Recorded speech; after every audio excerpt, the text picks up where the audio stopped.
దాన్ని బట్టి ఎట్లా ఉండేది ఇదివరకటి రోజుల్లో. ఇవాళ రోజు లోన్ సదుపాయాలు వచ్చినాయి, మధ్యతరగతి పేదోడికి కూడా అదేది పాన్ కార్డు బేసిస్ మీద కూడా లోన్ ఇచ్చేస్తున్నారు.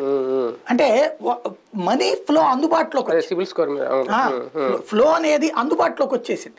అందుబాటులోకి వచ్చినప్పుడు దాని వినియోగం ఇప్పుడు ఎక్కడో ఎందుకండి, మన దాని పేరేంటది చంద్రబాబు గారి హయాంలో జరిగినటువంటి గొడవ అయినటువంటిది కాల్మనీ కుంభకోణం ఏంటది, 5,000 రూపాయలు 10,000 రూపాయలకు అప్పులు ఇచ్చి అది తీర్చలేని అమ్మాయిని వచ్చి పడుకోమన్నారు అన్నట్టు. అదే కదా గొడవ అంతా కూడా. అంటే 5-10,000 ఎంత ఇంపార్టెంట్ ఒక పేదవాడికి. ఎక్కడో ఎందుకు 5,000 రూపాయలు లేక దాదాపుగా ఉన్న నగలన్నీ తాకట్టు కాదు అమ్మేసి డెలివరీ చేయించాల్సి వచ్చింది నేను. ఏది ఇంట్లో డెలివరీకి 5,000 రూపాయలు లేక తిప్పలు పడ్డటువంటి రోజులు. ఆ రోజున అప్పిచ్చేవాడు వాళ్ళకి మళ్ళీ లేరు బ్యాంకులు కూడా. ఇవాళ రోజు చూస్తే 10,000 రూపాయలు ముద్రా లోన్ ఇచ్చేస్తున్నారు. నెలకు 1,000 రూపాయలు ఎట్లా కనుక మనకు ఆ రోజుల్లో ఉండుంటే ఎంత పండుగ చేసుకుని ఉండేవాళ్ళం. ఇవాళ సదుపాయం మారింది. ఇది తీసుకొచ్చిన నరేంద్ర మోడీ.